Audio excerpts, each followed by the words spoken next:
দর্শক, আজ আমরা আপনাদের জানাবো মক্কার গ্র্যান্ড মসজিদে চালু হওয়া বিশ্বের সবচেয়ে বড় শীতলীকরণ ব্যবস্থা সম্পর্কে।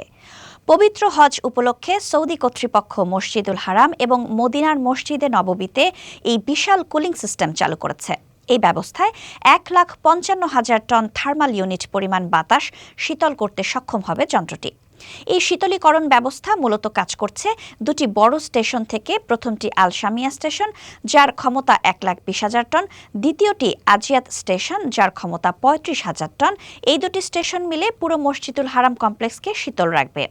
গ্র্যান্ড মসজিদ প্রাঙ্গণ, করিডোর সহ পুরো মসজিদই এই শীতলীকরণ ব্যবস্থার আওতায় থাকবে। বিশেষভাবে উল্লেখযোগ্য এই সিস্টেমে ব্যবহার করা হয়েছে অত্যাধুনিক পরিশোধন প্রযুক্তি, যা বাতাস ছড়ানোর আগেই তা 95% জীবাণুমুক্ত হয়, যার ফলে হাজিরা পাচ্ছেন পরিষ্কার ও নিরাপদ পরিবেশ, বিশেষ করে এই প্রচণ্ড গরমে।